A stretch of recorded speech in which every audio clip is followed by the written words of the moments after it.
Friends, welcome to my channel Genie on the Go. Today I would be making a very simple recipe of besan chilla. It has a lot of nutritional benefits which are high in plant-based protein, keeping you full for longer, rich in dietary fiber which aids digestion and gut health, low glycemic index making it great for managing blood sugar levels, naturally gluten-free, suitable for gluten-sensitive people, and a very good source of iron and vitamin D. It is also low in calories yet very fulfilling, boosts the metabolism due to high protein content, and helps reduce unnecessary hunger and cravings. So let's get started.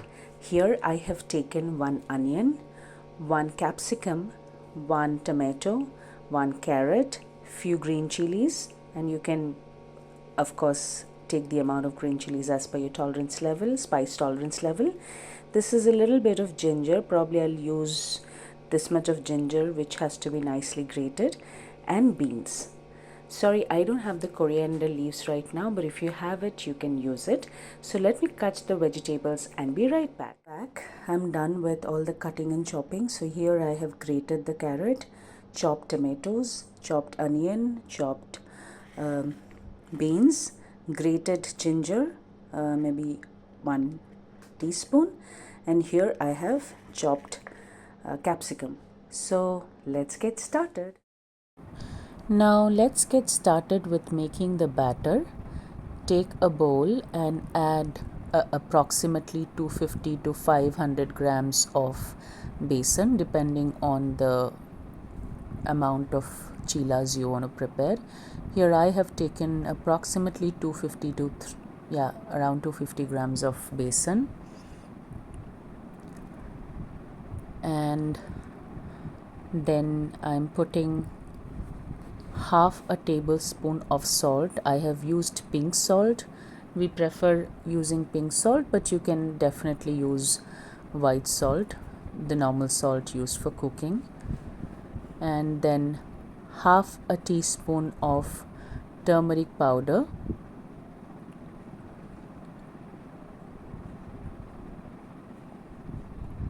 then I am putting half a teaspoon of jeera powder. Of course the quantity would differ basis on the amount of besan or the batter you're going to prepare.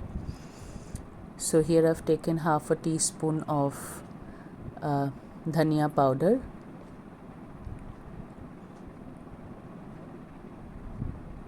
and half a teaspoon of jeera powder.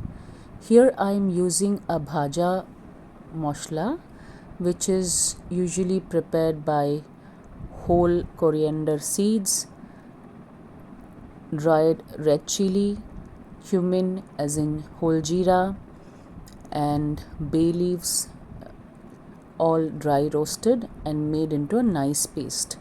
If you all want, let me know. I will show you how to make bhaja masala. It usually enhances the flavor, so you can use it. If you don't have, you can also use chaat masala. I'm allergic to chaat masala, hence I am not using chaat masala over here.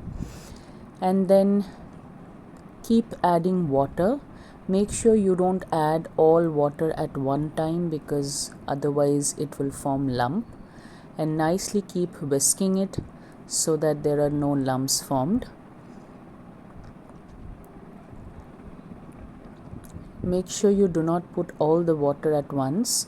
Keep adding little by little and keep nicely whisk it so that there are no lumps formed. As you can see that the consistency of the batter shouldn't be very flowy. It should be semi-liquid, but without any lump. So here I'm done. Now I'm going to put the other ingredients, the chopped onion, chopped beans. Here I had chopped one tomato. Now goes the chopped capsicum, grated carrot. If you want, you can also put any other vegetable of your preference, but do not make it very heavy, otherwise it will be difficult to flip. I got some coriander the next day, so I was able to use the coriander leaves. Now again give it a nice mix. Preferably use a spatula because with the whisk it will be very difficult to mix.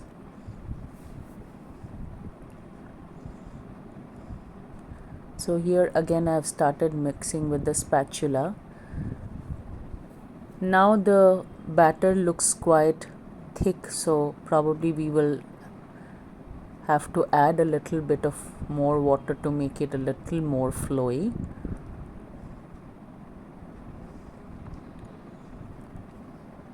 So here you can see that I've started adding little bit of water to adjust the consistency.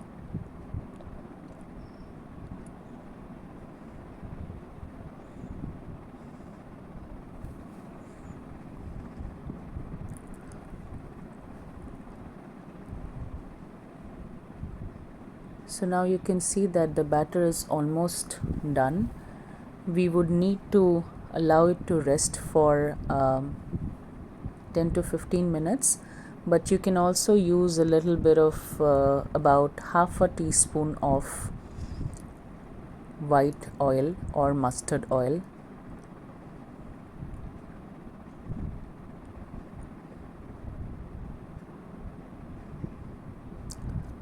Now the batter is completely ready. I kept it for about 10 minutes. Heat a pan with a very little amount of oil and spread the oil nicely all across the pan.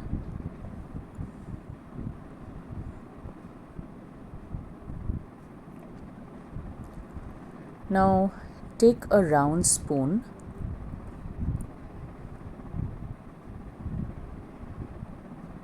Yeah, you'll have to wait for the oil to nicely get hot.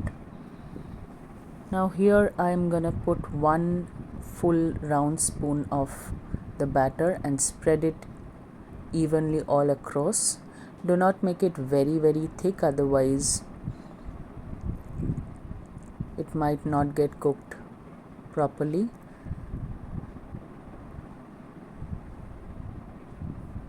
The right way of cooking it is, once you pour the batter, cover it for some time and let it cook on both the sides. So after you have put the batter, please spread it evenly all across so that it's not very thick.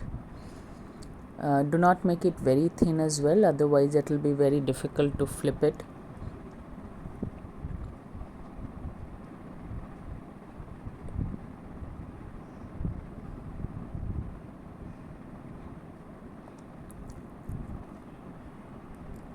Cover it and keep the flame into low medium. So here we are done with one side. Now we are trying to flip it. Put little bit of oil on the other side so that once you flip it, it doesn't get stuck to the pan.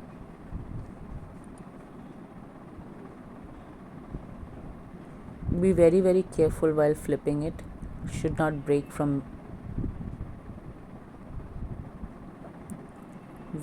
in between. So you can see the other side was nicely done. It might take some time because you're going to keep it at a low medium flame. So here you can see that both the sides are done, but the other side needs to be cooked a little more. So I'm going to keep the other side of the chila for a little longer and allow it to cook for another 2 to 3 minutes. Press it from all the sides so that it nicely get cooked.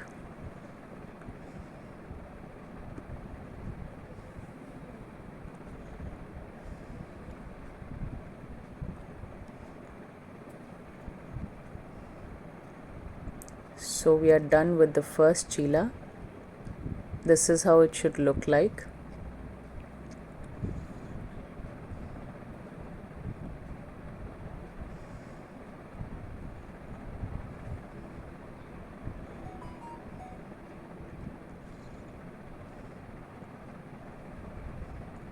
So here we are done with the first one.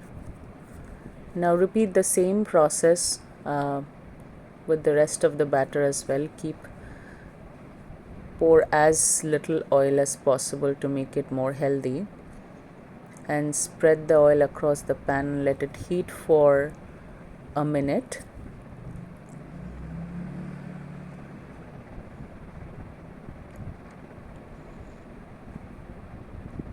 Here goes the second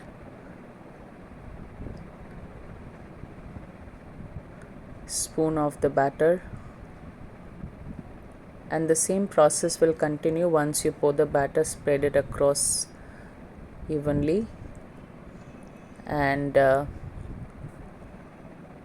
cover it and cook it nicely. As you can see, I'm spreading it all across so that it is not too thick.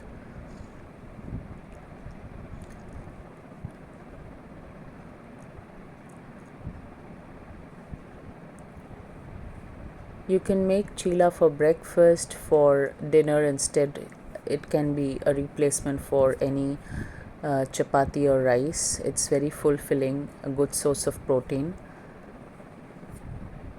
So again, keep it in low medium for 5 to 10 minutes. So here comes the final one.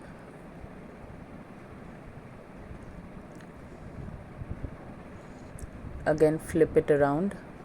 Be very careful while flipping.